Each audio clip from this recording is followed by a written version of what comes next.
இரவு 1:15 காலியாக இருக்கும் ரயில் நிலையம். ராத்திரி 1:15. குளிர் காற்று மெல்ல வீசிக்கிட்டு இருந்தது. பழைய செங்கல் ரயில் நிலையம் முழுக்க மூடுபனியில் மூழ்கி கிடந்தது. அந்த நேரத்தில் நான் மட்டும்தான் அங்கே இருந்தேன். கடைசி ரயில் 1:30 மணி நேரம் லேட். பிளாட்ஃபார்மின் மீது உட்கார்ந்து என் போனை பார்த்துக்கிட்டு இருந்தேன். அப்போ திடீர்னு என்னோட பக்கத்துல இருந்த பெண் சிறிது அசைந்த மாதிரி இருக்கு. நான் தலை தூக்கி பார்த்தேன். யாரும் இல்லை.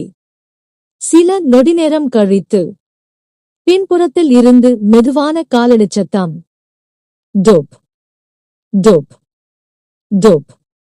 நான் கண நேரத்தில் திரும்பி பார்த்தேன். யாருமே இல்லை.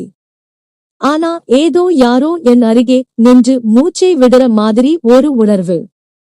அங்க ஒரு பழைய பலகையில் எழுதியிருந்தது, பிளாட்ஃபார்ம் 3 வரக்கூடாது.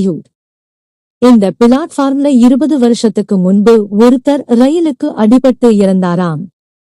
அதுக்கப்புறம் அந்த இடத்துல ராத்திரி யாரும் போக மாட்டாங்க. நான் சிரிச்சேன். அப்போதே லவுட் ஸ்பீக்கரில் கிறுக் சத்தம். பிளாட்ஃபார்ம் 3 பயணி, உங்கள் ரயில் வந்துவிட்டது. நான் அதிர்ந்து போச்சு. என்ன பயணி? நான் ஒருத்தர்தான் இருக்கே. அதுக்கப்புறம் மைக்கில் இன்னொரு குரல். முழுசா என்னோட பெயரை சொல்லுது. இம்ரான் அன்சாரி. பிளாட்ஃபார்ம் 3-க்கு வாருங்கள். ஒரு நிமிஷம் நான் பேச முடியல.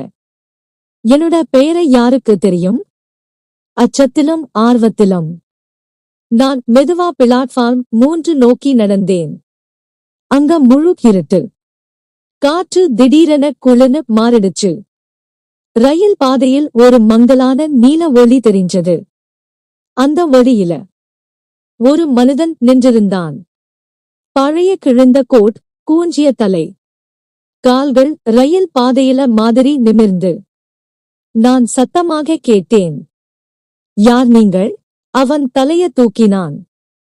அவனுக்கு கண்கள் தான் இல்லை. குழியாக, வெறுமையான இருண்ட குழி. அவன் மெதுவா சொன்னான், உன் ரயில் வந்தது. இனிமேல் நீயும் என் மாதிரிதான். நான் திரும்ப ஓட போனேன். ஆனா அதிர்ச்சியா, பிளாட்ஃபார்மே மாறி போச்சு. நான் ரயில் தடப்பாதையில நிக்கிறேன். தூரத்திலிருந்து ரயில் ஹார்ன் ஹூ பெரிய வேகத்தில் என்கிட்ட வந்துகிட்டு இருக்கு. நான் கண் மூடிக்கொண்டு கத்தினேன், உதவுங்க. அடுத்த நொடியே அனைத்தும் நின்று போச்சு. கண் திறந்தா நான் மீண்டும் பிளாட்ஃபார்ம் 1-ல நிக்கிறேன். ஸ்டேஷன் மாஸ்டர் லாந்தர் எடுத்துட்டு வந்தார். நான் நடுங்கி நின்றேன். அவர் சொன்னார், இத்தனை ராத்திரி பிளாட்ஃபார்ம் 3-க்கு போறது ஏன்? அந்த பிளாட்ஃபார்ம் 20 வருஷமா மூடப்பட்டது. யாரும் அங்கே இருக்க மாட்டாங்க. நான் மெதுவா சொன்னேன். ஆனா நானோ ஒருத்தரை பார்த்தேன். ஸ்டேஷன் மாஸ்டர் தலை குனிந்து சொன்னார், அவன் அனைவரையும் அழைப்பான். ஆனா சிலர்தான் திரும்ப வருவாங்க. கடைசி ரயில் வந்துச்சு. ஜன்னல் கண்ணாடியில் என்னோட முகம் பார்க்கணும் என்று பார்த்தேன். ஆனா அங்க என் முகம் இல்லை. அந்த கண் இல்லாத மனிதனை நிக்குறான். அவன் உதடு அசைந்து சொன்னது, மீண்டும் சந்திப்போம். கதை முடிந்தது.